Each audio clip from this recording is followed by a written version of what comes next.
Assalamualaikum warahmatullahi wabarakatuh. Waalaikumsalam warahmatullahi wabarakatuh. Perkenalkan, nama saya Devi Lela Putri dari Prodi S1 Kebidanan Fakultas Universitas Medika Suherman. Sebelumnya saya ucapkan sebanyak-banyak terima kasih kepada teman-teman dan warga sekalian atas waktu dan kesempatan yang diberikan kepada saya. Di sini saya akan memberikan penyuluhan tentang nyeri haid atau dismenor. Pengertian menstruasi adalah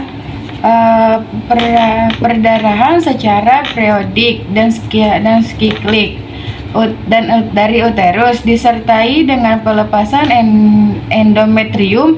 Dismenorrhea didefinisikan sebagai nyeri haid yang sedemikian hebatnya memaksa penderita untuk istirahat dan meninggalkan pekerjaan atau secara hidupnya sehari-hari untuk beberapa jam atau beberapa hari.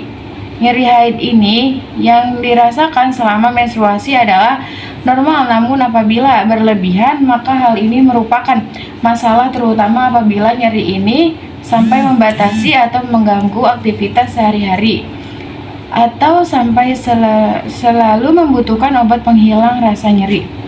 Faktor penyebab itu ada dua. Yang pertama dismenorrhea primer.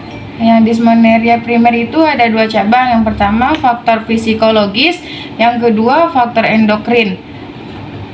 Di sini dismenorrhea sekunder. Dismenorrhea sekunder itu ada tiga cabang. Yang pertama faktor konstitusi seperti anemia, pemakaian kontrasepsi IUD, benjolan yang menyebabkan peradangan, tumor atau fibroid. Yang kedua anomali uterus kongenital seperti rahim yang terbalik, peradangan selaput lendir atau rahim. Yang ketiga endometriosis. Tanda dan gejala itu ada empat macam. Yang pertama nyeri pada perut bagian bawah. Nyeri pada perut bagian bawah yang bisa menjalar ke punggung bagian bawah atau tungkai. Yang kedua, nyeri yang dirasakan sebagai kram yang hilang timbul atau sebagai nyeri tumpus yang terus-menerus ada. Yang ketiga, nyeri mulai timbul sesaat sebelum atau selama menstruasi mencapai puncaknya dalam waktu 24 jam dan setelah 2 hari akan menghilang. Yang keempat, dismenor juga sering disertai oleh penyakit kepala, mual, sembelit atau diare yang sering berkemih, kadang sampai terjadi muntah. Nah, di sini juga ada pengobatan. Yang pertama itu terapi medis. Dan di sini ada 3 terapian. Yang pertama, pemberian obat analgetik digunakan untuk menghilangkan rasa nyeri. Dapat menggunakan aspirin, acetaminophen, Flovixin untuk nyeri ringan. Terus di sini juga ada promethazine, oxycodone, multivitat atau juga untuk nyeri berat. Yang kedua, terapi hormonal, pengobatan hormonal untuk meredakan dismenor dan lebih tepat diberikan pada wanita yang ingin menggunakan alat KB berupa pil. Yang terakhir itu terapi dengan obat non-steroid antiprostaglandin. Dan yang terakhir terapi non medis. Yang pertama itu hangatkan bagian perut, dapat menyebabkan vasodilatasi dan mengurangi spasmodik uterus. Yang kedua, massage daerah perut yang terasa nyeri, mengurangi nyeri karena ada stimulus sentuhan terapeutik.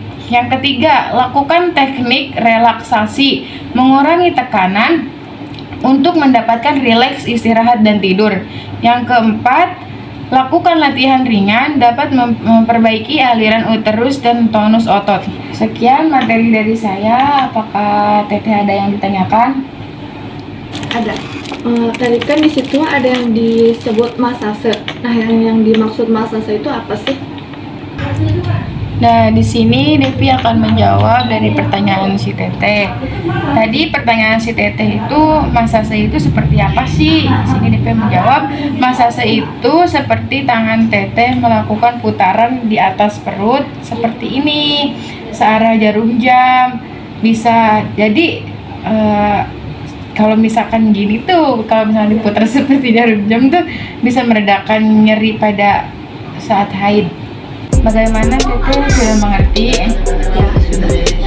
Ada yang ditanyakan lagi? Baiklah, di sini saya akan menutup penyuluhan saya yang tentang nyeri haid. Terima kasih atas kesempatannya telah memberikan waktu kepada saya. Sekian dari saya. Wassalamualaikum warahmatullahi wabarakatuh. Waalaikumsalam warahmatullahi wabarakatuh.